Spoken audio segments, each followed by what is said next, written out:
नमस्ते साथियों। भाई पहले तो जितने साथी आप इस वीडियो को देखें, आप सभी को और आपके तमाम परिवारजनों को होली की और फाग की हार्दिक शुभकामनाएं। भाई बड़ा हंसी खुशी का भाई त्योहार है और इस त्योहार को आप अच्छे से मनाना, भाईचारे में मनाना।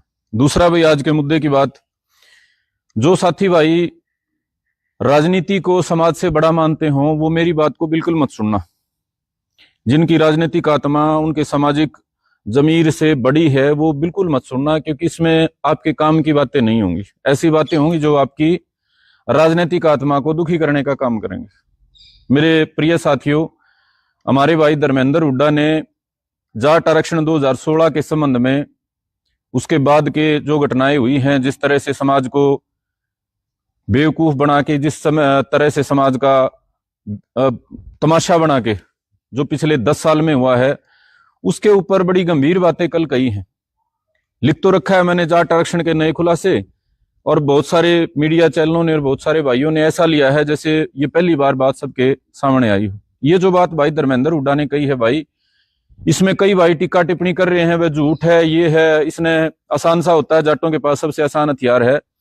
यदि कोई मेल है उनका लड़का और वो संस्था को, सिस्टम को, जो स्थापित राजनीतिक तंत्र है उसको चुनौती देता है, तो एक लाइन में कह देते हैं पैसे लेके कर रखा है, और कोई दूसरा ढूंढ लेते हैं। लड़की कोई होती है उसके ऊपर कैरेक्टर का लगा देते हैं। तो कुछ भाई कल से लगे हुए हैं कि भाई धर्मेंद्र हुड्डा ने तो ये पैसे लेकर इस तरह का वो कराया होगा, अपना कोई फायदा देखा होगा। भाई पहली बात ये बता दूं, भाई धर्मेंद्र हुड्डा ने जो बातें कल बताई हैं वो खाली मुंह जुबानी की बात नहीं है। आरोप उस चीज को कहते हैं जो मुंह जुबानी लगाया जाता है। ये डॉक्यूमेंटेड बातें हैं, ये कागज पे लिखी बात है। सीबीआई ने अपनी चार्जशीट में जो तथ्य निकाले थे, ये वो तथ्य हैं, उसने अपने मुंह से बोले हैं। पहले शर्माता कोई बोल नहीं रहा था। पहले ये शर्म थी कि भाई समाज के जो भाई 55 से 60 भाई जिन पे मुकदमा चल रहा है उनको सजा हो जाएगी, इसलिए भाई समाज की शर्म में कोई नहीं बोल रहा था। और जो भुगत भोगी है कप्तान अभिमन्यु, वो पता नहीं किस कारण से नहीं बोल रहे थे खुल के, वो भी उन्होंने कभी ये डिटेल में बात नहीं बताई। तो भाई धर्मेंद्र ने जो बातें बताई हैं भाई, उसमें सच और झूठ, आरोप प्रत्यारोप की तो बातें नहीं हो, तो कागज पे लिखी बातें हैं। सीबीआई ने अपनी चार्जशीट में सारी चीजें निकाल के रख रखी हैं कि कैप्टन अभिमन्यु की कोठी को किसने फूका, कैसे फूका, कहां से तेल आया, और उसके बाद क्या क्या घटनाएं हुई। और ये मैं ज्यादा तो नहीं कहता, लेकिन हरियाणा के समझदार जो समाज को बड़ा मानते हैं राजनीति से, उनको सबको इस बात का पता है। उसके बाद भी इस बात को झुठलाने के लिए, जैसे उस भाई ने अपनी बात कही धर्मेंद्र ने, बराबर में काउंटर प्रचार शुरू हो रहा है। हमारे बहुत ही प्रिय रोहतक वाले भाई साहब के आईटी सेल के इंटरनेशनल गैंग द्वारा 10,000 उन्होंने भाई जोड़ रखे हैं और दुनिया भर की फर्जी आईडी बना रखी है। यही साबित करने पे तुले हुए हैं कि ना ये तो झूठ बोल रहा है। कौन सी बात झूठ बोल रहा है भाई? डॉक्यूमेंटेड बात मैं बता रहा हूं। तर्क तो एक होता है, फिर भी कोई कहने सुनने की बात हो, डॉक्यूमेंटेड बात है, चार्जशीट में लिखी बात है। 18 और 19 तारीख को कैप्टन अभिमन्यु की कोठी को जलाया गया था और साथ में उनके फार्म को और बाकी चीजों को जलाया गया था। उनकी तरफ से एफआईआर एक हफ्ते तक नहीं करी गई थी। उनकी स्टेटमेंट है, डॉक्यूमेंटेड स्टेटमेंट है कि भाई कोई बात नहीं, जो कुछ नुकसान हुआ हो गया, अब मैं इस चीज को आगे नहीं बढ़ाना चाहता। और उन्होंने शब्दों का इस्तेमाल करके कही होगी, लेकिन उन्होंने एक हफ्ते तक अपने घर जलाने की, अपना सब कुछ जलाने की एफआईआर तक दर्ज नहीं कराई। और आप लोग ये कह रहे हो कि ना मिला भाई धर्मेंद्र हुड्डा झूठा है। कागज पे लिखी बात है भाई। और एक हफ्ते बाद, लगभग 9 या 10 दिन बाद, पहली एफआईआर सरकार की तरफ से दर्ज हुई, दूसरी फिर उनके परिवार की तरफ से दर्ज हुई। और उनकी तरफ से क्यों दर्ज हुई, क्यों ऐसा वो ना चाहते हुए भी उन्होंने एफआईआर करानी पड़ी? इसलिए करानी पड़ी कि हमारे बहुत ही प्रिय रोहतक वाले बड़े महान शूरवीर जाट मसीहा चौधरी छोटू राम से भी आगे वाले नेताजी ने लाठी चढ़ा दी। अगबे कैप्टन अभिमन्यु ने तो मुख्यमंत्री बनने के चक्कर में और खुद की कोठी खुद के आदमियों से जलवाई। जिस आदमी का घर जला रखा है, किस दर्दनाक तरीके से जला रखा, आपने सुना होगा ना। उनकी पत्नी को भी पीटा गया। हरियाणा का वित्त मंत्री, हरियाणा एक सम्मानित परिवार का, आर्य समाजी परिवार का व्यक्ति, उसकी पत्नी को भीड़ के द्वारा सरेआम पीटा गया। उनकी नानी को, जिनकी उम्र कितनी होगी, 80-85, बेशर्मी से, बेरहमी से पीटा गया। उनके घर में किस तरह से उनकी गाड़ी के अंदर उनके जो उन्होंने पाल रखे थे कुत्ते, उन बेचारों को जिंदा जलाया गया, उनके पशुओं को जिंदा जलाया गया। इतना सब देखने के बाद भी किसी आदमी की, आप अपने आप पे लेके देखो, किसी की अंतरात्मा में इतना है सामाजिक बल कि ना मैं तो कुछ नहीं करता भाई। उस आदमी ने फिर भी वो कह दिया, और उसके बाद भी उसी के ऊपर आरोप लगा दिया। हमारे भाई साहब और उनके परिवार ने। नाना बिला खुद जलवाया है तो कहां जाते, वो क्या करते, और खुद ही साहब ने मांग कर दी बिला सीबीआई जांच से फैसला होगा। वो सीबीआई जांच जिसके कारण ये धर्मेंद्र जैसे 65 भाइयों को जेल देखनी पड़ी, जो एक सामाजिक दंड लग के सामाजिक रूप से गलती मान के जो काम चल जाता, उन भाइयों को 2.5 से 3, 3.5, 4 साल तक इन भाइयों को जेल काटनी पड़ी। और 10 साल का भी ये लगातार का 176 तारीख कितनी होती है भाई, जिसने भुगती हो उसको पता होगा 176 दिन कैसे तारीखें भुगती जाती हैं। तो ये जो मुकदमा दर्ज करवाया गया ये बिल्कुल स्पष्ट पहले दिन से था, लेकिन चूंकि हमारे जाट समाज ने तो कसम खा रखी, हम तो सच्चाई तो मानते नहीं भाई, जिसकी लाठी उसकी भैंस, जिसकी ज्यादा बड़ी भेड़ चाल, हम तो उस बात को सच मानते हैं, कागज पे लिखी बात को नहीं मानते हम। अखबार में जो लिख रखा है सबूत समेत लिख रखा है, सीबीआई की चार्जशीट में लिख रखा है। अरे अंधे आदमी को भी पता है, कोई आदमी 1 हफ्ते तक एफआईआर नहीं कराता है और सारा देश पीछे पड़ के एफआईआर कराता है, उसके बाद भी अगला आदमी दोषी है।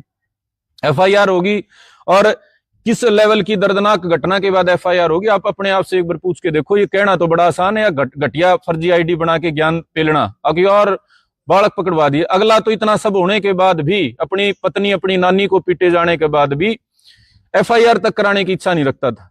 कैप्टन अभिमन्यु में भाई 100 कमियां हो सकती हैं, राजनीतिक तरीके से हमारे बहुत सारी बातें उनसे नहीं मिलती, हमारे सारे काम करने के तरीके राजनीतिक नहीं मिलते, 20 कमियां मैं निकाल सकता हूं, लेकिन इस मामले में उस आदमी के साथ हद से हद अत्याचार हुआ है। जो आदमी एक गरीब से गरीब आदमी की झोपड़ी फूक के देख लो अपना, वो क्या करेगा, जिसा उसका बस का है उससे ज्यादा प्रयास करेगा। और हरियाणा का मौके का वित्त मंत्री, इतना तकड़ा व्यवसायी, और वो करने के बाद भी एफआईआर तक अगला आदमी कराना नहीं चाहता था, और उसके बाद जबरदस्ती अगले से एफआईआर कराएगी। दोनों तरफ से घेर लिया उस आदमी को। पहला आरोप तो ये लगा दिया, अपने आदमी भेज के आग लगवाई है, वही मुख्यमंत्री बनने का चक्कर था, लगा दिया भाई, अगला आदमी कोने में लगा दिया। दूसरा, जब उसने एफआईआर करानी पड़ गई, बालक जेल में चले गए, उसके बाद दूसरा आरोप ये लगा दिया, इसने तो बालक पकड़वा दिए, जाट समाज का नाश कर दिया, जाट समाज के बालक जेल करा दी, कौन सा बड़का नहीं छोड़ा ना। तो वो सारे भाई जेल में चले गए भाई। उसके बाद आपने ये जाट आरक्षण आंदोलन के नाम पे यशपाल मलिक और गैंग का बड़ा ड्रामा देखा होगा। वो बातें जो उस समय हुई थी वो उसी टाइम बताई थी। ये जाट बुद्धि है, ये टाइम पे नहीं सुनते, टाइम पे अगर को कहने लग जाए ना, वो इनका सबसे बड़ा दुश्मन हो जाता है। पूरे हरियाणा में ये बताओ भाई, यशपाल मलिक के हलवे किस किस ने ना खाए, किस किस ने खाए। मैं तरेशा में बैठा हूं, 1000-2000 तो भाई हम होंगे जिनने उसके सीधा खड़ा होकर उनका वह गलत काम कर रहा है, तेरा तरीका गलत है, तू बढ़िया आदमी नहीं है, बढ़िया काम नहीं कर रहा है, धोखा दे रहा है। या रोहतक में राहुल दादू और थे, 100-150 भाई हुए थे। उसके सिवा पूरे हरियाणा में कौन था जिसने यशपाल मलिक की छोटू राम नहीं बताया और उसके हलबे उसके वह जयकारे ना लाए। और वह बात हमने बता दी तो हम उस टाइम पे दुश्मन घोषित कर दिए। क्या कहा था भाई हमने, अकियो समझौता का तरीका नहीं है, धरने पे आप बैठे हो, आंदोलन आप रच रहे हो, किस बात का तर कैप्टन अभिमन्यु समझौता कर ले, वो समझौता करने का तरीका था भाई। स्टेज पर तो खड़े होके धमकी देना, कह तो समझौता कर ले, और ना तो तने न्यू कर देंगे, तेरा न्यू कर देंगे, धक्का देके समझौता करा लेंगे। धक्का तो साथ क्या उनका मुकदमा उल्टा ले है कोई। मैं उन विद्वान जना तो पूछने लग रहा हूं भाई, जिनने 9-10 साल जाट समाज की गुग्गा काटे रखी जाट आरक्षण का नाम पे अपनी राजनीति चमकाने खातर, अरे धक्का करके को साथ क्या उनका मुकदमा उल्टा ले लेगा गांव की गांव में, जो एक परिवार में झगड़ा जो वो ना ले भाई उल्टा, साथ क्या उनका मुकदमा में को नहीं समझौता करें। और वो इतना बड़ा कांड कर रखा, स्टेज पर तो लाखों आदमियों का बेवकूफ बना के, लाखों आदमियों को मूर्ख बना के करोड़ों रुपए चंदा इकट्ठा करे, किस बात पे, कैप्टन मुकदमे उल्टे कौन लेंदा। वो तरीका था भाई, चावे कौन थे भाई, या उस भाई ने खुल के बता दी, पहला भी बेरा थी, हमने सारी बात कही, ये समझौता का तरीका नहीं था, ये तो यो तरीका था अक भाई इस तरह हरियाणा प्रदेश में आपस में तनाव बढ़े जा और हरियाणा प्रदेश के जो जाट है आपस में लड़े जा, कोई न्यू कहे कैप्टन ने ठीक करा, कोई न्यू कहे कैप्टन ने गलत करा, और जो राजनीतिक इस तरह जिसने हिस्सा देना था वो अपना हिस्सा दे जा भाई। धक्का करके तो एफआईआर कराई गई थी, धक्का करके वो समाधान हो जाता। 2016 फरवरी में हुआ था, गिरफ्तारी इन भाइयों की होली थी 2-4 महीने में, अगले साल के शुरू में ये समझौता हो जाता, 2017 के शुरू में 6 महीने में वो भाई बाहर आ जाते, और उसके बाद वो चीज उस तरीके से नहीं होती। लेकिन भाई जब कस्में खा रखी थी यशपाल मलिक ने, उसका गैंग ने, कम न हरियाणा का नाश करना है, तो समाधान कड़ा हुआ है। कोई बोल रहा तो वो तो दुश्मन घोषित था, उसने तो रुपये ले रखे थे बीजेपी थे, उसने तो जाट समाज का दुश्मन घोषित कर देते 1 मिनट में। भाई धरती सच्चाई कहने का बड़ा फायदा नहीं है, आज इसलिए कह रहा हूं क्योंकि बड़े हम बैठे हैं भाई, हमने बेशुमार नुकसान उठाया है। वो मुकदमे उस दौरान जो हमने करे आज तक हमने भुगतने पड़ रहे हैं। उन भाइयों का तो 10 साल में बरी हो गया, मेरे तो ईवला का टक रहे हैं भाई, मेरे तो ईवला कोर्टा में चल रहे हैं। तो जो न्यू उम्मीद नहीं कर रहा मैं तारा कोई फर्क पड़ जाएगा। जाट समाज का एक बड़ा तबका ऐसा है जिसने भेड़ चालता ही फर्क पड़ा है। किसी दिन भेड़ चाल की हमारी हिम्मत हुई ना, आज नहीं हिम्मत, किसी दिन भेड़ चाल की हिम्मत हुई, जब तक बेशक कोई समझ में आ जाए बात, वरना समझाई समझ में नहीं आती। लेकिन भीतर का हम भी न्यू सोचा हमारा भरिया पड़ा है, जो उस भाई ने अपना काट लिया हम भी काट लिया भाई, उसका 2-5% का पल्ला पड़ जाए बात ना। तो बड़े लेवल की जो राजनीतिक गुलाम एक बड़ी पीढ़ी है हमारी, पीढ़ी दर पीढ़ी जो सिस्टम है, उनको पल्ले नहीं पड़ती कोई भी बात, कागज पे लिखी बात नहीं पल्ले पड़ती। मैं पुरानी बात याद दिलाऊं हूं, बताओ मैंने इस बात का, अगर किसी का घर जला रखा है, किसी के घर के पीट रखे हैं और उसका समझौता का नाम पर न्यू धमकी दो, हो खड़े हो गए क्या समझौता कर ले, नहीं तेरा न्यू कर देंगे न्यू कर देंगे, करेगा अगला समझौता तो हम कर लोगे के, लेकिन वह बात ना वही समझौता कौन करदा भाई। रे भले मानसो जो ना करने की बात थी वो करी, समाज की छक्के बेइज्जती कराई, हत्या बेइज्जती कराई और आखिर में कड़े लेके छोड़ दिया ना भाई। कैप्टन ने तो हमारी सबके पगड़ी दरवा ली और कैप्टन तो समझौता नहीं करता, और यह सारी इस बात का यकीन भी कर लिया। मेरे भाइयों 2019 में जो चुनाव था, आंदोलन के बाद पहली बार हमने नारायण में आवाज उठाई थी 20-30-50 बालकान मिलके, अकबर कैप्टन साहब यो समझौता आप क्यों नहीं कर रहे हो। कई गांव में हमारी तनाव की पोजीशन बनी, हमने जवाब दो हिसाब दो का नाम तागा कर लिया, जड़ा प्रोग्राम करा आगे खड़े पावा हम, तनाव की पोजीशन होगी, झगड़े की पोजीशन होगी, टकराव की पोजीशन होगी। सिसा गांव में तो माथे फूट गए थे आप शरीफ में, कई नु कहते हैं भाई तो हमने कैप्टन का कि फायदा उठा के समर्थन कर दिया, माथे लाल होने की नौबत आ गई थी जो शामी बैठे थे। और शामी बैठ के उस आदमी ने 1.5 घंटा चुनाव के दौरान ये बात बताई जो धर्मेंद्र हुड्डा ने बताई थी। वो सारी बात सुन के न्यू होया मारे तक कि मैं अच्छा ना होगा ना इस आदमी का तो माड़ा नहीं करांगे, मारे पे उसके है अच्छा ना हुआ है, लेकिन इस आदमी का माड़ा नहीं करांगे जिसने पहले इतना भुगत रखा है। वो सारी बात सुन के आखिरी बात मैंने कही, मैं भाई साहब समझौता क्यों नहीं कर दे, बोला मेरे दौरान तक समझौता का तरीका तो को आया तो कौन भाई, आके तो स्टेज पे धमकी देवे घर के और माड़ी बात क्यों है, घर के बात कही है धर्मेंद्र ने बताई सुनी तमने, अक भाई ऊपर तो समझौता कर ले और बाहर निकल दे, उनका एनकाउंटर करा दिए। हाँ भाई इसे पंचायती हुआ धरती पर कोई, अकबर तू दिखान का तो समझौता कर ले और फिर तू उनका एनकाउंटर करा दिए। अरे इतना माड़ा भी कोई उसके है जो तथाकथित यशपाल मलिक गैंग के पंचायती थे, वो तो इज्जतदार परिवार का समाजी परिवार का आदमी था, वह धोखा तो करदा को नहीं। मैं तो मारती भाई 2019 में कैप्टन जो हमारे अभिमन्यु भाई हैं उन्होंने बता दी थी भाई मेरे गल तो यो तमाशा कर रखा है, तुम्हारा यो था भाई इस आदमी का नुकसान नहीं करेंगे, फायदा हो चाहे ना हो मारते हैं लेकिन नुकसान नहीं करेंगे। और एक उनने 2019 चुनाव में कही थी मारती है 5 अक्टूबर ने, अगर पंचायती तरीके से कोई भी प्रयास हरियाणा में होगा न तो मैं हाथ जोड़ के जुगर कहोगे नहीं कर लूंगा। अक्टूबर 2019 में चुनाव तो पहले मान गए थे इस बात ने, लेकिन बोला मैं यह बात पे मीडिया का शामी नहीं कहूंगा, मीडिया का शामी कहूंगा ना लोग कह देंगे वोट लेने के चक्कर में अरे जहाँ हाथ जोड़े है, तो बोला चुनाव के बाद कोई आजियो भाई, चाहे मैं हारूं चाहे मैं जीतूं। और चुनाव हारने के बाद दिसंबर तक वो पंचायत शुरू हो गई थी, नवंबर में गए थे, हमने मुलाकात करी थी, मां भाई साहब वो आपने कमिटमेंट कर रखा था, बोले यार मैं चुनाव भी हार गया 5-4 महीने तो मैंने मेरा दुख अपना वो कर लेने दो, मानना भाई साहब सार्वजनिक कमिटमेंट है। हमने कौन जाना था, फिर भी उनने हमारी बात पे वो करके 10-20 भाई हमने जोड़े, फिर सतरोल खाप ने अपनी व्यवस्था करी, फिर सोमवीर सांगवान थे, फिर जो अपनी रोहतक की खाप है, सबने मिल मिला के जड़ा वो मामला 16 जनवरी 2020 ने सिरे ला दिया। 16 जनवरी 2020 ने जिंदगी जाट धर्मशाला में फैसला हो गया कि भाई सामाजिक रूप से इन भाइयों ने माफ करा, हाँ इनने बहुत नुकसान भुगत लिया और कोई बात नहीं, जैसी गलती कर रखी थी उसी सजा मिल ली, आगे इस बात ने कानूनी रूप से भी भाई खत्म कराओगे। उसे दिन वह बात खत्म हो गई थी, लेकिन कानूनी रूप से भाई सीबीआई का मुकदमा को न्यू को नहीं काटा है, 751 का मुकदमा हर जाके 2 जना हाथ जोड़ लिए खत्म हो जाए। सीबीआई का मुकदमा है, सीबीआई का तरीका है, उसे तरीके से सीबीआई का मुकदमा न्यू वापस ना लिया जा सकता। लेस का तो स्टेट लेस का है, सरकार लेस का है, और सरकार ने भी कोर्ट में कारण देने हुए हैं। भले मानसो जो मामूली छोटे मोटे आगजनी के मुकदमे थे उस टाइम पे लागे थे जाट आरक्षण में, वह तो इस सरकार ने अटका के खड़े कर दिए वापस लेने के नाम पे, वह तो यशपाल मलिक और उसका गैंग भी आज अलग न्यू का है, कोर्ट ने रोक दिए। तो इतना बड़ा मुकदमा कौन वापस लेने देता। बात यह थी वे गवाही के तरीके थे, इसने धीरे धीरे करके अरिन भाइया ने बाहर काट लेंगे, बरी करा लेंगे, तो वो तरीका अख्तियार करके भी भाई बरी हो गए। अरे बरी होने के बाद भी डूब के मरण की बात है, इस लेवल के गंदे आदमी हैं बिला, ये तो ना भाई धक्का करके पूंजीपति था बिला कैप्टन, उसके बाद भी के पुंजड़ पाड़ लिया, कितने धरती पे जगह है, ओड बड़ी पंचायत सारे हरियाणा की इकट्ठी हो रही थी, उनको भी झूठा घोषित कर दिया। वो तो बिला अपने दम पे कोर्ट तबरी हुए हैं। अरे भाई किते तो टिक जाओ तमें, हरियाणा सारा मोल लोगे तुम, राजनीतिक जो गुलाम हो रहे हो सारे हरियाणा ने तुम 4-6 महीने चुनाव का टाइम पे कर लिया करो, चुनाव के टाइम पे मोल ले लिया करो, 5 साल मोल ले रखोगे भाई। उन भाइयों का कोई पंचायती प्रयास के माध्यम से समाधान हो गया, उन भाइयों का जीवन बच गया। 10 साल उनके चलो कोर्टा में खराब हुए, फिर भी आगे भविष्य का जीवन बच गया ना। तो अगर ये सारी गवाही दे देंगे, वो इतना संगीन मुकदमा था, डकैती बिरानी के धाराएं थी, उसमें 20-20 साल की सजा उम्र, तारा तो फर्क पड़ता को नहीं। वह 4 पहला उम्र कैद हो रही है, उन लग भी को 4 आने पूछाने वाला को नहीं, उनकी कोई आवाज उठाने वाला को नहीं, इनको और हम सजा करान के उसमें थे। तो मेरे तमाम जितने कोई समझदार भाई अगर इस बात ने समझने का प्रयास करे, तो जो भी पहले दिन तक लेके ढकोसला होया उस आंदोलन का नाम पे, आखिर दिन तक भी कुछ लोगों के लिए सिर्फ वो राजनीतिक हथकंडा था अपने दोबारा अपनी ताकत पाने का। और दोबारा क्या, हरियाणा का तो इतिहास है भाई। हरियाणा में तो सत्ता जो परिवर्तन हुआ ना, वो किसाना की जाटा की लाशा के ऊपर हुए हैं। हरियाणा में कदे मुद्दों पे सत्ता परिवर्तन होता सुना था हमने? पहला मैम में गोली चाली, बहुत घने दर्जनों भाई मरे, सत्ता परिवर्तन हो गया, भजनलाल ने मौका मिला, भजनलाल ने गोली चलाई, घने किसान मरे। निसिंग में कई जगह पे, इसमें अपने नारनूंद में घने सारे किसान मारे गए थे भजनलाल के टाइम पे भी।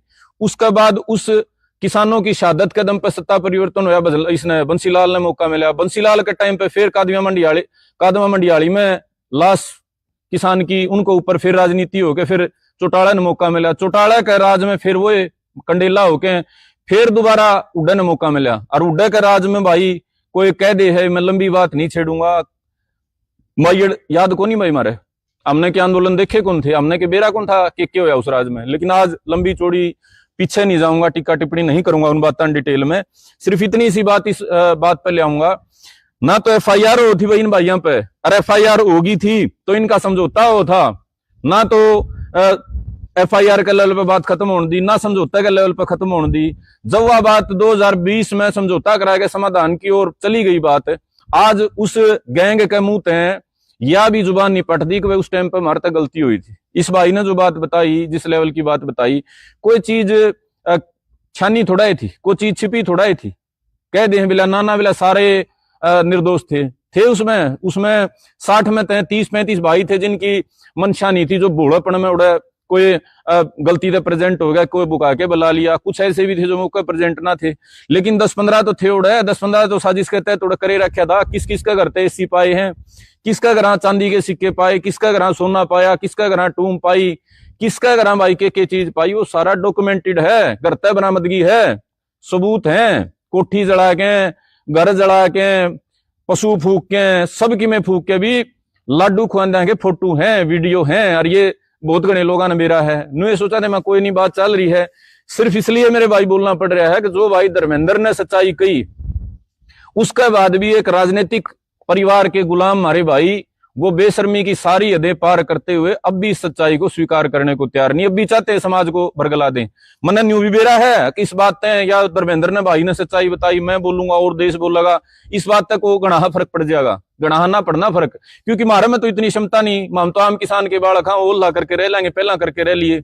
वो जो भाई साहब का गैंग है, वो ताकतवर गैंग है, वो फिर कोई नया ड्रामा रच देंगे, फिर कोई आंदोलन रच देंगे। हमारे बस की बात ना है कि हम सारा समाज में कोई बड़ा फर्क इस बात से ले पावा या सबकी आंख खोल पावा, लेकिन भाई कम से कम कुछ प्रतिशत हिस्सा या और ना तुम्हारी तो कम से कम बड़ास लिगड़ जाएगी ना, तो कुछ ना इसका मैं न्यू मानदा कि मैं धरती पलट कर दोगे। धरती पलट अगर कर सका था तो कैप्टन ने भी मन्यू कर सका था, उनकी अपनी सोच है, उनके के संस्कार हैं, के विचार हैं, वो तो पंजा लेन देते तो कोई बात थी, लेकिन वो भी अपने हिसाब से पता नहीं क्या करेंगे क्या नहीं करेंगे। तो मेरे भाइयों, ये जो इस आंदोलन का नाम पर होया था वो सिर्फ सत्ता परिवर्तन का एक भूमिका बनाने का ड्रामा था। जाटा की लाश के ऊपर दोबारा चलो एकला नहीं बांड आई, 10 सीट दुष्यंत लेके ना तो सत्ता परिवर्तन हो जाता तो आ जाती इनके, इसका परिवार करो तगाड़ा भाई साहब का आ जाती है सत्ता। किसका दम पान दी? उन्हें भाइयों का दम पान दी जो समाज का खातर अपना सब कुछ देके चले गए। तो मेरे तमाम जो साथी हैं भाई, इस घटना से सबक लियो, तो अगर 2-5% हिस्सा जाट समाज का जाग है तो पहली बात यह है अपना आदमी ने मारना छोड़ दो। और यह घटिया बात करना, कोई आदमी तारते हैं सच्चाई कहने लाग जाने तब न दुश्मन दिखने लाग जाए। यशपाल मलिक की जब संदीप भारती ने सच्चाई कही तो मैं बीजेपी का आदमी हूं, मैंने करोड़ों रुपये लेके आ रहा हूं, मैं फलाना ने भेज रखा हूं, मैं उसने भेज रखा हूं, वो आदमी सारे देश ने धोखा दे के आज चला गया। आज आए वे किते लाडू खुआन मैंने किते मारा प्राण थोड़े तू टाइम पे सही कहा था, सैकड़ों करोड़ रुपए और जाट समाज की पूरी इज्जत वो लुटवा के आज घर बैठा है। कया किसी ने दुष्यंत जो कर रहा था जिस टाइम पे अक मैं धरती पलट करूंगा, उस टाइम कहा था वह किमे हो, लेकिन ये आदमी इस तरीके से करेगा। मानी किसी ने हमारी बात? राम कुमार गौतम के बारे में जब चुनाव में रुक के मारा थे, अब जो आदमी चौधरी छोटू राम ने गाली दे है, जाट समाज का तो फर्ज बनता नहीं उस आदमी गल खड़िया होने का। जची किसी का बात ना, हमारा दादा है, बना लिया दादा भाई, बाई बार मुंह की खाई, आई बार बेइज्जती कराई, लेकिन उसका बाद भी नहीं शाने को आवा ना भाई, खुद की गलती नहीं मानेंगे, खुद की गलती ना मानोगे और बार बार इसे तमाशे देखोगे, तारा कोई दूसरा आदमी भला कर ही नहीं सकता। हम अपना प्रयास करके घर बैठ गए, आंदोलन करा, बड़ा तो बड़ा करा, अपनी औकात तो बाहर करा, अपना घर फूक के आंदोलन करा, अरे 20-20, 25-25 मुकदमे सहन करा, उसके बाद भी घटिया बात सुना लोगों की, ना ना फायदा ठागे भाई, ना ना करोड़ों की आमदनी होगी, कर लियो ना भाई करोड़ों की आमदनी। हम तो इसलिए घर बैठ गए कि सारा कुछ नुकसान ठा के भी, जो भी नुकसान ठावा, तकलीफ ठावा, जो भी संघर्ष करा, उसका फायदा 2, 4, 5 आदमी ठा ले जा। हरियाणा में जिनकी राजनीतिक तौर पर बड़ी दुकान है, ना तो समाज ने उस चीज का फायदा हो, ना ये जो करण लाग रही उनका फायदा हो। तारी आंख कौन खुल रही है? हरियाणा में जितने आंदोलन चल रहे हैं उनका फायदा मिला है कदे समाज ने? इतना बड़ा जाट आरक्षण आंदोलन चल रहा, नुकसान तो बहुत भाइयों का बंडा आया, फायदा आया किसी का बंडा भाई? बनया कोई एमएलए उस आंदोलन में? वो किसी का घर वारे न्यारे। अरे यो किसान आंदोलन चल रहा 13 महीने, बनया कोई इन किसान आंदोलन वाला में एमएलए? बड़ा तो बड़ा जो सा नेता था, बड़ा नाम था, उसका भी 2025 को देता हमें, और फिर नु कह दो बोला वो हमारा समाज का फायदा ठा लें। अरे तारी कौन किडनी काट है? हम तो खुद भीतर थे इतने बेड़ मानसिकता के बने बैठे हो, तारा कोई फायदा नहीं ठा सकता। तमें खुद जड़ा हमने कटना है ना, जो अगर बेड़ कटा अगर इकट्ठी हो गए अपना पहुंच जाओ 5वें साल में, और इन 2-3 दुकान छोड़ के किसी नए न अगर प्रयास कर ले, वो तो हमने दुश्मन दिखने लाग जाए। उनका तंत्र बड़ा भाई, गांव गलाइन जो खानदानी परिवार है, 10-10 आदमी है सबके, और वो 10-10 आदमी इस लेवल के गुलाम हैं। अगर कागज पे लिखी बात हो सुनो कह देंगे झूठा है। ये सारी सीबीआई की चार्जशीट की बात है, मैं नहीं कर रहा, धर्मेंद्र हुड्डा नहीं कर रहा, ये सीबीआई की चार्जशीट में है। इसमें तो 100 में 80 बात तो, लेकिन उसके बाद भी तारा खतरी है कि मैंने कि नया सगुफा फिर टोलोगे। लेकिन भाई मेरा फर्ज था बताने का, और मेरा आगे भी जो मेरी बात है वह यह है कि इस भेड़ मानसिकता ने नहीं छोड़ोगे, अपना आदमी ने मारना नहीं छोड़ोगे तो मेरे भाई बर्बाद हो गए। जिस आदमी का घर फूक दिया, जिसका सब कुछ तबाह कर दिया, जिसकी प्रिंटिंग प्रेस वो तक कई किलोमीटर दूर है, उसका जो फार्म है कैप्टन अभिमन्यु का वो कई किलोमीटर दूर है, स्पेशल टोक है, अगना इसका कुछ नहीं छोड़ना, इसको जमा बर्बाद करना है। अंधा आदमी ने भी दिखा वे के दुश्मनी थी भाई, अगर दुश्मनी की में थी तो खट्टर गल थी, लड़ लेंदे खट्टर गल है। और आड़े इस हार में आए साल में ईड़ में गोली चाली, आड़े तो मुर्गी का भी घर कौन फूकिया किसी ने भाई, किसी छोटा मोटा नेता का भी घर ना फूकिया कांग्रेस का उस टाइम पे, उड्डा का तो छोड़े दो, चौटाला का राज में गोली चाली जब फूकिया किसी ने चौटाला घर, इसका के वो करे सिर्फ इसलिए करे बरो तक की राजनीति में अगला बार करना चाहो था भाई। मेरा छोरा की दुकान 50 साल जब चल रही, जब यो कैप्टन आड़ बाहर लिकड़ेगा, उसका चक्कर में सारा यो ड्रामा रचा, और कोई इसमें छिपाने की बात नहीं है। कई लोग कहते हैं बिला इतना बड़ा करया, फिर बिला बीजेपी की सरकार थी, कैप्टन की सरकार थी, कैप्टन ने हिसाब क्यों ना करा? बीजेपी में के सारे भले आदमी हैं, बीजेपी में भी बहुत गणे हैं जो देख के राजी को नहीं, नए बालक न उभर देन है, किसी कैप्टन बर्गन है आगे लिकड़ देन है, 100 डाल के आपस की राजनीति समय करना अभी क्या ना पड़ा भाई। तो बीजेपी वाले भी कोई बड़ी बात थोड़ा है। हाँ भाई, जो महाराणा रोहतक वाला भाई साहब है, इसके दुनिया ने बेरा है, कुछ छिपाने की जरूरत है बीजेपी में किस लेवल की कड़ा सेटिंग है। आड़े तमें किसी ने भी आरएसएस बीजेपी का घोषित कर दो, तारे बड़े तो बड़े नेता जूती ठाए हंड मोदी अमित शाह की भाई, मिलन खातर भी है ना, मिलन खातर भी किमें को आलो किमें करवा लो उन पे।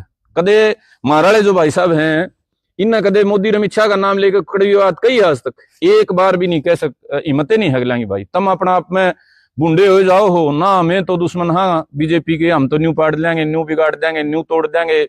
तो ये सारी जो बात है मेरे भाई, आपस की जो राजनीति है हरियाणा की, उसमें समाज का तमाशा बनाया गया है, और वो बार बार तमाशा बनेगा। अगर उस पर रोक लगानी है तो या भेड़चाल मानसिकता छोड़नी पड़ेगी भाई। धर्मेंद्र हुड्डा की बात है, जाट आरक्षण की बात पुनः दोबारा तो जो या चर्चा में आएगी, इसका सुधार कुछ नहीं हो सकता। जो बीत गई वो तो बीत गई भाई। जिन्हें 10 साल मुकदमे भुगत लिए, 3-3, 4-4 साल जेल काट ली। एक भाई का तो मतलब बेटा था, वो बेटा भी बीमारी में एक्सपायर हो गया। वो भाई आज अलग विचारधारा पकड़ रहा है, एक भाई उनमें तय, और मेरे तो बहुत प्रयास हो लिए भाई उस भाई के बारे में क्यों नहीं कहता, उसने नुकसान कर भुगत रखा भाई। मेरी आदत नहीं है निजी कोई ऐसा साथी हो और उसके बारे में वो करा, तो मेरे भाई बहुत ज्यादा नुकसान इस आंदोलन में भाइयों ने भुगता है। और उसके बाद भी अगर तारी बुद्धि नहीं खुलती है, उसके बाद भी यदि भाई कोई धर्मेंद्र जैसा सच्चाई बताने का प्रयास कर रहा है, तो उस आदमी को तुम बीजेपी का बिकाऊ और ये बता के हैं तो भाई अपना आपने तुम बिल्कुल खत्म कर रहे हो। आगे चुनाव फिर आओगे और बड़ा बड़ा समाज है, इस बार तो हमने कुछ नहीं कहा, कोई बात नहीं, ठीक है भाई, सरकार कई साल हो गए इनका जी कर रहा है, आ जाएगी, आगे वे पुरजोर विरोध करांगे। समाज को जाट का रूप में जो बार बार धोखा दिया गया, किसान का रूप में बार बार धोखा दिया गया, सिर्फ राजनीतिक मोहरा बना के जाट समाज का, किसान समाज का इस्तेमाल कराया गया, आगे प्रयास करांगे मेरे भाई, चाहे 1% का समझ में, चाहे 2 यहाँ का हो, चाहे कितना का हो, यो नहीं होने देंगे। और ये जो झूठ फैलाने का प्रयास है अगवे, ये तो अपने दम पे, कानून के दम पे भाई, कानून जो वो 20-20 साल हुई थी ना दलजीत और ने पवन और ने, जब बेरा निकड़ा कानून गया था, ये इन बातों में कोई दम को नहीं। और जिस भाई ने रानी की बात है कदे 751 का भी समाज खातर मुकदमा नहीं भुगत रखा, जिसने कदे आंगली लग कटा के नहीं देखी, वो वैज्ञानिक पाए क्या बड़े बड़े कमेंट कर देंगे। तो भाई जो भाई धर्मेंद्र की बात ने जुठाने का प्रयास कर रहे हैं, उस भाई पे लाछन लगाने लग रहे हैं, कम से कम शर्म कर लो, तुमने समाज खातर की कर रखा है, एक्सट्रीम सेक्रीफाइस कर रखा है, नुकसान ठाटा है, जीवन बर्बादी के कगार पर जा रहा है। उस पूरे मामले में जो भाई फंस रहे थे, कितना किले पे के बेरा था हमने, बात तो उठा लो कि में भी रुपये ले गए, रुपये खाएंगे, न्यू करके 5 रुपया सारा लाने की हिम्मत नहीं, किसी का सारा लाने की हिम्मत। तो मेरे 50 भाई हैं जिन जाट आरक्षण में और किसान आंदोलन में एक्सट्रीम नुकसान भुगत रखे है। तो मेरे तमाम भाइयों, मेरा आज का ये सिर्फ इसलिए था, हमारा समाज न कदे तो जागना पड़ेगा भाई। कितने टाइम तक अपने की बलि लेंदे रहोगे रहे, कितने टाइम तक जो दीवार पे लिखी बात है उसने भी झुठलांदे रहोगे, उसने भी कहते रहो ना ना ना, यह तो झूठी बात है। भाई कहीं तो जाके रुकोगे, कहीं तो जाके शर्म करोगे, कहीं तो जाके खुद की आत्मा ये कहेगी अगर बहुत झूठ बोल लिया भाई, कहीं जाके तो ये मानोगे ना हम गलत रास्ते पे हैं। तो मेरे भाई, अपनी राजनीतिक जो आपकी जुड़ाव है, राजनीतिक जो आप जहां कहीं खुट्टों पे बंधे हुए हो, उसके चक्कर में बार बार समाज का विनाश ना कराओ भाई, बार बार समाज को बर्बाद ना कराओ भाई, ठीक है। इन भाइयों ने अपना नुकसान भुगता। मैं अपील करूंगा भाई सतरोड़ खापते हैं, अपील करूंगा कैप्टन अभिमन्यु ते उनका परिवार ते कि भाई आप एक बड़ी पंचायत बुलाओ।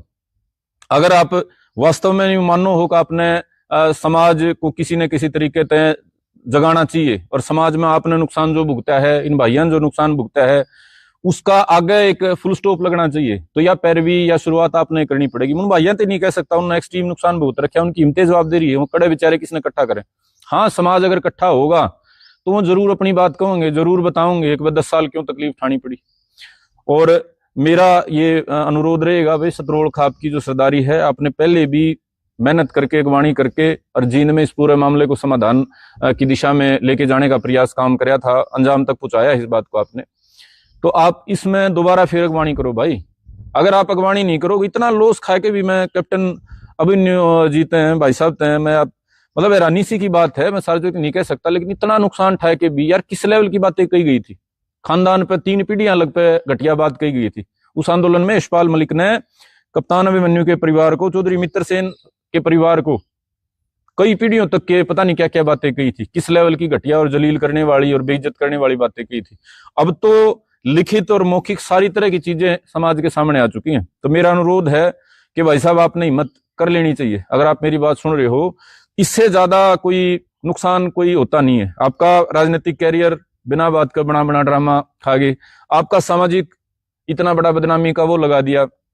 अब आपने निश्चित तौर पे इस मामले के संबंध में समाज को खुल के खड़ा होना चाहिए, खुल के स्टैंड लेना चाहिए, ताकि जो हर 5 साल में आंदोलन के नाम पे, जाटा की किसाना की शहादत के नाम पे दुकान चलाने की कोशिश हो है, कितने न कितने तो फुल स्टॉप लगे। मेरी इतनी बात थी भाई, और मैं अपील करूंगा भाई धर्मेंद्र के साथ और जो बाकी भाई हैं कि भाई आप हिम्मत करो, आप हिम्मत करो, आपका साथ और ना देगा भेड़ चाल वाले राजनीतिक गुलाम ना देगा, हम देंगे भाई। और आप सब ने बेरा है, उस टाइम मेरे जितनी बस की बात थी मैंने दी थी, ये बात मैं उस टाइम भी कहूँ था, उस टाइम पे कई भाइयों ने जेल वाले ने बुरा लग गया, मैं कहूँ था ये चीज भाई तमें आज सार्वजनिक करो, आज सार्वजनिक नहीं करोगे बाद में चल के 20 बात चलेंगे। उस टाइम पर अगर ये बातें सार्वजनिक होती तो आज समाज कुछ और बात होती। लेकिन बहुतों का ये कहना था बोला भाई केस में नुकसान हो जाएगा संदीप, ये जो पंचायतें हुई जींद की, उससे पहले भी पंचायतें हुई थी दिसंबर में, तो उस समय मेरा प्रयास था कि बातें सभी को पता चले, लेकिन कुछों का ये कहना था कि भाई इससे केस में नुकसान हो जाएगा और ज्यादा विवादास्पद चीजें हो जाएंगी, तो उस समय नहीं कराया गया था। कोई बात नहीं भाई, मैं आपकी समझू था बात ने, केस में नुकसान हो था, लेकिन अब मेरे भाई केस का समाधान हो गया है और आप के साथ साथ हजारों लोगों ने केस भुगते। हरियाणा में मुकदमे आप पे थे, आपके अलावा हजारों भाइयों पे थे, उम्र कैद हो रही है, छोटी सजा भुगतान हो रही है। तो भाई आपकी ये जिम्मेदारी बने है, आप जो उस पूरे मामले में एक राजनीतिक परिवार और यूपी वाले ठग के चक्कर में बिना बात का आपका जीवन जो इतना लंबा समय खराब होया है, आप भी अपने स्तर पर प्रयास करो। जैसे धर्मेंद्र ने मीडिया कॉन्फ्रेंस करके अपनी बात बताई, आप भी बात बताने का काम करो, कम से कम उतनी तो बता दे जो कागजात पे लिख रखी है। और बार बार मेरा अनुरोध सतरोड़ खाप तो भाई, सतरोड़ खाप ने बड़ी पहल करी थी और अब दोबारा से हरियाणा में जो ये धुंध लगातार छा रही है, हमने तो जब तक काम करना शुरू करा जब तक यह धुंधे सारी है, अपने पराये का ना बेरा पटन दे रहा कोई। समाज के लिए अपना कौन है, समाज के लिए पराया कौन है। बिना बात का डायलॉग तुम्हारे कि चौधरी छोटू राम ने कहा था दुश्मन पहचान ले। अब दुश्मन को ये थोड़ा है रावण की ढाल सिंग लग गया होगा, दुश्मन तो यही जो चारों लोग काम कर रहे उन्हें के कामा का आधार पर फैसला करना पड़ेगा ना कि भाई इस आदमी ने समाज के हित का काम कराया, इसने नुकसान का काम कराया।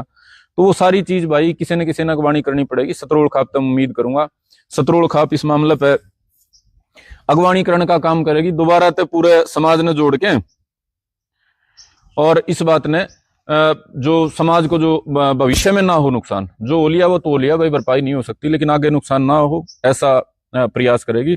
और मैं 100% कमिट हो गए, मेरे दूर उतनी क्षमता ऊर्जा नहीं है कि मैं इतने बड़े ठठेरिया तर ठगा तर इन सारे सुधर टक्कर ले पाऊं, लेकिन कोई प्रयास करेगा ना तो उसका साथ देंगे। पहला हमारे में थोड़ा बहम ज्यादा था, अपना पे अगवानी करके धक्का कर रहे थे, अब उतना बहम मेरे भाई नहीं रह रहे। तो आप प्रयास करोगे, चाहे कैप्टन अभिमन्यु का परिवार करो, सतरोल खाप करो, या जो भाई हैं वो करो, हम अपनी सारी ऊर्जा के साथ आपका साथ देंगे।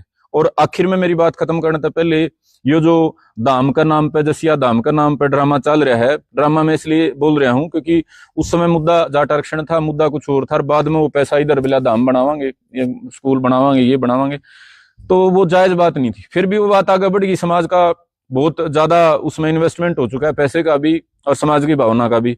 तो उसमें जो भी चीजें हैं, ये जो भाई जेल में तो बाहर आए हैं, इनका जीवन बर्बाद हो रहा है, किले बिक रहे हैं, इनको उसमें जगह दी जानी चाहिए। जिन भाइयों को जाट आरक्षण में सजा हुई है, जिनके कुर्बानियां हुई हैं, उनको भी इस पूरे में हिस्सा होना चाहिए। यूपी से आके एक आदमी इस लेवल का ठग आदमी, वो आज भी उस जगह कब्जा करके बैठा है, और उसके साथ के जो लोग थे उस टाइम जो उसका गैंग का हिस्सा थे, वो दोबारा घुमा फिरा के उसके जगह या हिस्सेदारी का प्रयास कर रहे हैं। इसकी बजाय तो भाई ये पूरा जो भी संस्था है, सिस्टम है, इसमें नया एक ट्रस्ट बना के या नई समिति बना के, ये जो भाई कुर्बान हुए हैं जाट आरक्षण में, और जिन भाइयों को ये उम्र कैद भुगतनी पड़ी है, जिन भाइयों को गोली खानी पड़ी है, जिनकी अब ये जेल में से जो भाई, इनको उसमें जगह मिलनी चाहिए। ओनार भाई हैं भाई, बड़े जिम्मेदार भाई हैं, और ये राहुल दादू जैसे भाई हैं, बड़े समझदार भाई हैं। ये बाकी और भी इनमें से कई ऐसे भाई हैं भाई, मैं औरों का नाम नहीं लूंगा, लेकिन बड़े जिम्मेदार समझदार भाई हैं। वो सारे भाई